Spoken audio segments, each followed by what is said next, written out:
दोस्तों नमस्कार। दोस्तों आज के इस वीडियो के अंदर हम लोग बैंक ऑफ इंडिया के अंदर नॉमिनेशन फॉर्म कैसे भरते हैं यह देखते हैं। तो दोस्तों यह आपके जो सामने जो फॉर्म है वो दोनों लैंग्वेज में है, हिंदी में भी है और अंग्रेजी में भी है। आपको जिस भाषा में अच्छा लगता है आप उस भाषा में इस फॉर्म को भर सकते हैं। पहली बात तो दोस्तों ऊपर दे रखा है nomination form DA1, DA2, DA3। मैं थोड़ा सा बता देता हूँ आपको। जो DA1 फॉर्म होता है वो नामांकन दर्ज करवाने के लिए होता है। DA2 फॉर्म होता है वो नामांकन रद्द करवाने के लिए होता है, यानी हमने किसी को नियुक्त किया था और उसको हटाने के लिए होता है। DA3 फॉर्म है वो हमें नॉमिनेशन चेंज करवाने के लिए होता है। तो आज के इस वीडियो में हम लोग हमारे खाते में नॉमिनी जोड़ेंगे, ठीक है। नॉमिनी नियुक्त करना है, वो फॉर्म भरना है। तो स्टार्ट करते हैं। दोस्तों यहाँ देखिए, यहाँ पे मैं हम IV यहाँ पे हिंदी में दे रखा है और यहाँ पे अंग्रेजी में दे रखा है। हम लोग हिंदी में बात करते हैं। मैं, अगर आप सिंगल अकाउंट हो तो मैं आएगा और अगर जॉइंट अकाउंट है तो हम आएगा।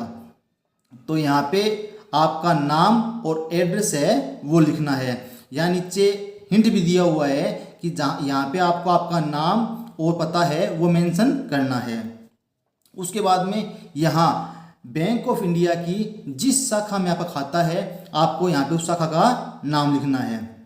अब आपको मैं दोबारा इंग्लिश में बता देता हूँ। IV यहाँ पे आपको नेम एंड एड्रेस लिखना है, किसका? अकाउंट होल्डर का, ठीक है। और यहाँ पे उस शाखा का नाम लिखना है जिस शाखा में आपका खाता है। दोस्तों इस फॉर्म में कहीं पर भी हमारा खाता संख्या क्या है उसका कहीं पे भी हमें नहीं दिया है। तो सबसे ऊपर यहाँ पे आपको आपका जो खाता नंबर है, जिस खाते में आप नॉमिनी नियुक्त करना चाहते हो, आपको यहाँ पे आपका खाता संख्या है वो मेंशन करना है, ठीक है। सबसे ऊपर खाता संख्या लिख दीजिए। फिर यहाँ पे अकाउंट होल्डर का नाम, उसका एड्रेस है, किस ब्रांच में खाता है वो। अब आते हैं नीचे। अब यहाँ पे दे रखा है जमा राशियों का प्रकार। आपका सेविंग अकाउंट है या करंट अकाउंट है वो आपको मेंशन करना है। इसको खाली छोड़ दीजिए। एडिशनल डिटेल, अगर आप कोई भी एडिशनल डिटेल देना चाहते हो तो आपको यहाँ मेंशन करना है। यहाँ नॉमिनी का नाम और पता, जिस व्यक्ति को आप नॉमिनी नियुक्त करना चाहते हो यहाँ पे आपको उसका नाम और एड्रेस है वो मेंशन करना है।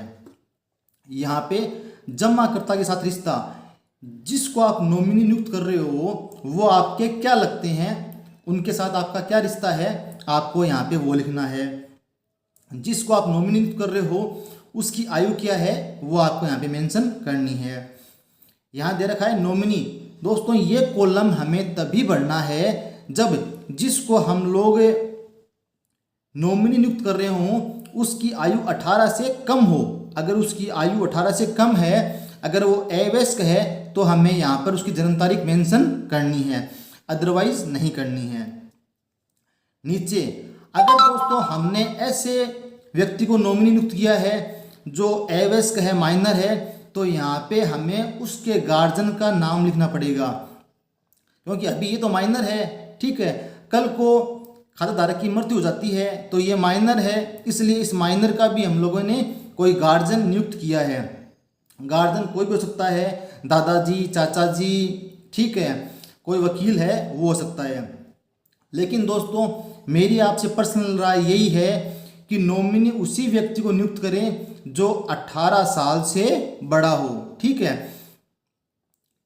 आगे देखते हैं। यहाँ पे स्थान, जिस स्थान पे आप फॉर्म भर रहे हो यहाँ पे आपको उस स्थान का नाम मेंशन करना है। जिस तारीख को आप फॉर्म जमा करवा रहे हो आपको वो तारीख मेंशन करनी है। यहाँ दे रखा है हस्ताक्षर जमाकर्ताओं के अंगूठे का निशान। तो दोस्तों यहाँ पे जो अकाउंट होल्डर है वो अपना यहाँ पे साइन करेगा, ठीक है, कि ये अकाउंट होल्डर के यहाँ पे साइन हो गए हैं। अगर ज़्यादा अकाउंट होल्डर हैं तो वो करेंगे, कम है तो कम करेंगे। अब दोस्तों यहाँ पे अकाउंट होल्डर ने साइन किए हैं तो यहाँ पे विटनेस की कोई आवश्यकता नहीं है। लेकिन अगर मान लीजिए यहाँ पे जो व्यक्ति नॉमिनी नियुक्त कर रहा है वो अपना अंगूठा लगाए, अगर वो अंगूठा लगाए इसका मतलब वो अनपढ़ है, उसे ये नहीं पता है कि यहाँ पे किसका नाम लिखा गया है। तो यहाँ पे क्या है, दो विटनेस, दो गवाहों के हमें साइन करवाने हैं। तो यहाँ पे 1 नंबर, यहाँ पे गवाह का नाम आएगा, उसका एड्रेस आएगा। यहाँ पे 2 नंबर, गवाह का नाम आएगा, उसका एड्रेस आएगा। और यहाँ पे पहला गवाह है वो अपने साइन करेगा, यहाँ पे दूसरा गवाह है वो अपने साइन करेगा। दोस्तों विटनेस जो गवाह है उनके साइन तभी करवाने हैं आपको जब यहाँ पे अंगूठा लगाया हो, अदरवाइज साइन करवाने की कोई आवश्यकता नहीं है। अब दोस्तों सबसे नीचे प्राप्ति स्वीकृति। दोस्तों जब आप ये फॉर्म बैंक वालों को दोगे तो आपको ये रसीद है, बैंक वाले यहाँ से रसीद फाड़ के आपको दे देंगे, जिससे आपके पास ये है एक रसीद रहेगी कि हमने हमारे खाते के अंदर नॉमिनी नियुक्त किया है। यहाँ पे आपको आपका नाम मेंशन करना है, यहाँ पे आपको आपका जो खाता नंबर है वो मेंशन करना है, और आपने DA1 फॉर्म दिया है तो इसके ऊपर आप टिक करना है, DA2 को काटना है, DA3 को काटना है। बाकी ये जो चीज़ है वो बैंक वाले अपने आप आपको भर के दे देंगे। तो दोस्तों ये था आज का वीडियो। अगर आपको हमारी वीडियो अच्छी लगती है तो कृपया वीडियो को लाइक कीजिए, शेयर कीजिए, चैनल को सब्सक्राइब कीजिए।